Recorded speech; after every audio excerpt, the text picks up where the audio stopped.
Mr. President. Senator from Louisiana. Thank you, Mr. President. Mr. President, with me today are two of my colleagues from my Senate office, Mr. John Lowry and Mr. Jackson Bewley. I'm grateful for their good judgment, counsel, and advice. I am delighted, Mr. President, to see so many members of Congress, and I mean this sincerely, so many members of Congress embrace the call for a less wasteful federal government, for a more efficient federal government. We spend a little over $6 trillion a year, as Senator Sanders so eloquently pointed out. When you spend $6 trillion a year, somebody's getting $6 trillion a year. Every penny in our budget has a constituency, and that constituency will fight us. They will fight us. And I recognize that, and it's something that as we go about downsizing government, we have to be mindful of. However, there is one constituency that is not going to be able to fight us in our quest to scrutinize federal spending, and I'm referring to dead people. And that's what I want to talk about today. I want to talk about dead people and the fact that they're getting money from the federal government. In fiscal year 2023 alone, this is just 1 year, our government sent $1.3 billion, not $1.3 million. We sent $1.3 billion in checks to dead people. Those aren't my numbers. Those numbers come from the Office of Management and Budget. That's just 1 year. Not only is the federal government sending checks to dead people, those checks are being cashed. Now, I have heard, Mr. President, of dead people voting, but cashing the checks? You don't have to be God's perfect idiot to realize that there's fraud happening with respect to all this money.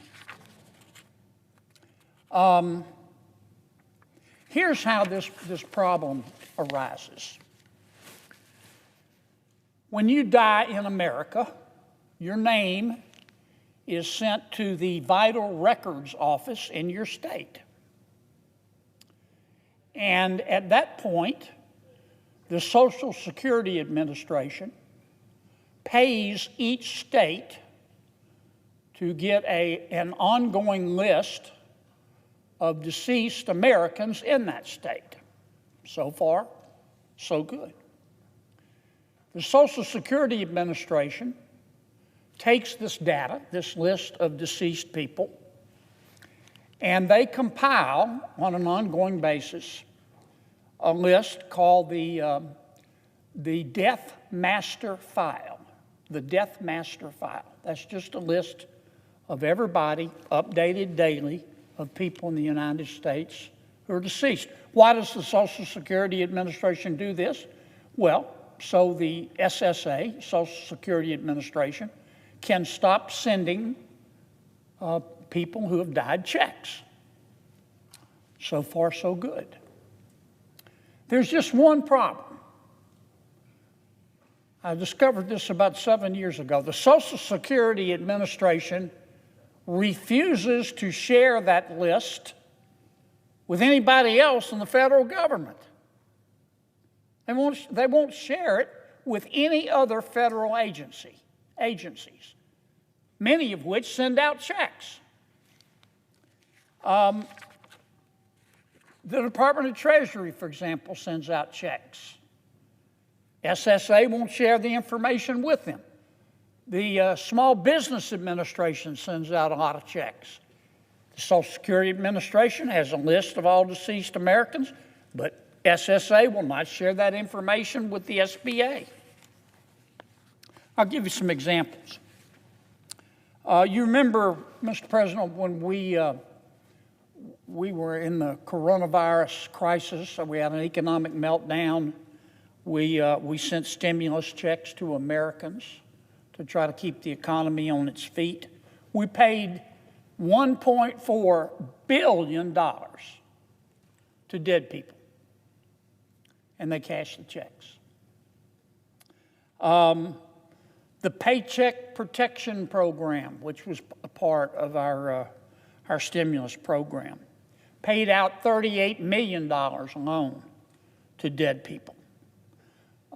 These were people who were using, live people obviously, who were using dead people's Social Security numbers to collect payments. The COVID-19 Economic Disaster Injury Disaster Loan Fund, another culprit, was involved in sending checks to dead people. The Department of Veterans Affairs, and I'm not blaming them, in many respects it's not their fault.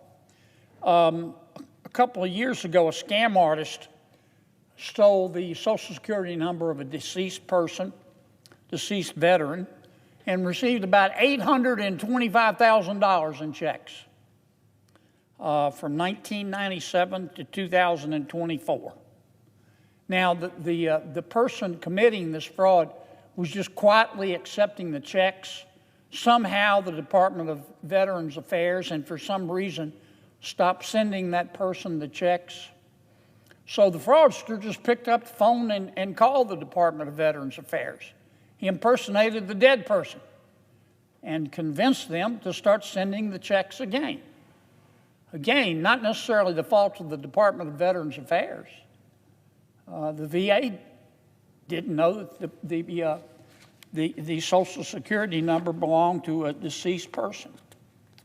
Another example, a person in Ohio was able to collect her deceased mother's Veterans Affairs benefits for 48 years. 48 years before she was caught. The truth is, Mr. President, it's sort of like saying, being asked, you didn't go fishing on Saturday. How many? A powerful Senate speech ignites shock across the nation. Senator from Louisiana breaks down how billions in federal funds are being sent to the dead, and even cashed. This eye-opening breakdown exposes the broken system, the fraud, and the urgent push for reform.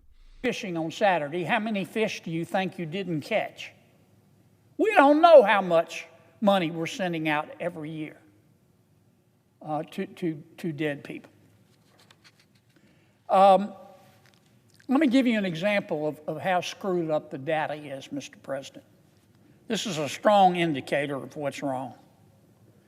The Social Security Administration, if you ask them, will tell you that there are, according to their records, there are 6.5 million Americans living today in America who are 112 years of age or older. They say there are 6.5 million Americans who are at least 112 years old or older. Now, I don't know about you, Mr. President, but I don't know anybody who's 112 years old. And I checked, at any given time, there are about 40 people on an ongoing basis in the world who are fortunate enough to live to be 112. But the data is so screwed up that according to SSA, 6.5 million people are 112 years old. A number of years ago, 7 years ago, I started working with Senator Tom Carper, a fine American, if there ever was one.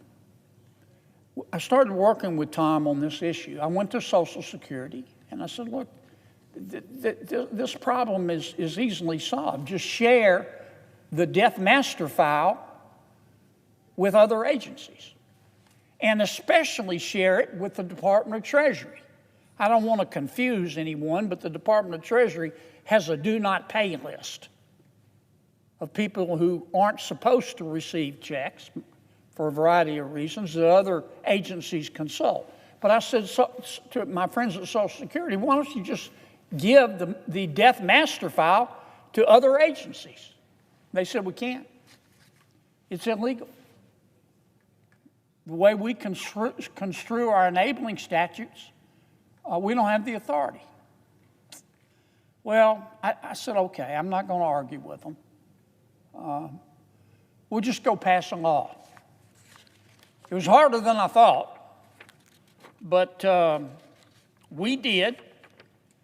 In 2020, Senator Carpenter and I passed a bill. The bill was called Stopping Improper Payments to Deceased People Act. And it gave the Social Security Administration permission, and indeed directed the Social Security Administration to start sharing its list of dead people with other agencies in the federal government.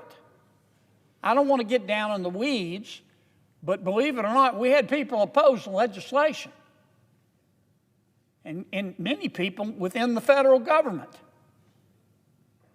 So in order to get our bill passed, we had to compromise. We had to agree to only implement this requirement that Social Security share the list of dead people with everybody else. We could only get them to agree to do it for 3 years for a trial program. This clock started ticking on our 3-year period in December of 2023. So obviously 3 years is right upon us, and if we don't make this program permanent, it's going to expire in 2026. So Senator Carper and I have introduced another bill. It does basically the same thing as the 2020 bill, but it makes the program permanent. This new bill is called Ending Improper Payments to Deceased People Act. And we need to pass it. There's been a lot of squabbling back and forth. I don't want to do anything to step on too many toes to jeopardize my bill, but about how much the states are going to be paid and who's going to pay Social Security for sharing their dead person's list with the rest of the government. I think we have a lot of it worked out, but we need to go past this bill. I mean, this makes no sense whatsoever. I can understand if we talk about changing the Medicaid program, for example. What's fair, what's unfair. I can understand debating that, and I can understand reasonable people disagreeing over what changes, if any, we ought to make to the Medicaid program. I get it. I just listened to Senator Sanders once again speak very eloquently about the waste at the Department of Defense. That's something that reasonable people, all of whom agree that we ought to have a strong defense, but reasonable people can disagree over how to achieve that. But my God, you don't have to be Euclid to figure out that this is just fraud. It's abuse. It's low-hanging fruit, and it's so easily solved.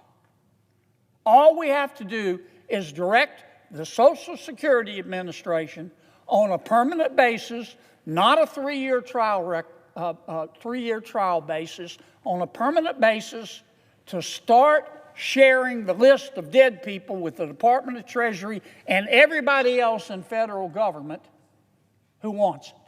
And then everybody's on the same page, and we know who's deceased, and we can stop sending the money to dead people who cash the checks. Now, I'm talking about this now, Mr. President. I've talked about it before on the floor. I'm not going to try to pass the bill this year. I'm not. We're running up against the clock, and we have the NDAA, We have a CR to pass, and we've got to keep government open. We've got to renew the flood insurance program, and you know all that, Mr. President. But I'm going to be back. I'm like the Terminator. I will be back as soon as the new Congress is sworn in. Many of my colleagues have said to me, you know, it's time we stop talking about who needs to pay more in taxes and start talking about and asking the question with respect to what the hell happened to the money. And I agree with them. I can't think of an easier place to start. Let's just pass this simple bill. Let's stop sending money to dead people. Again, we can debate about the wisdom of dead people voting. We all know what happens. But cashing checks, that's a bridge too far. Thank you, Mr. President, for your time and attention. I suggest the absence of a quorum. Clerk will call the roll. If you enjoyed this breakdown, don't forget to like, comment, and hit the subscriber button for more political showdown.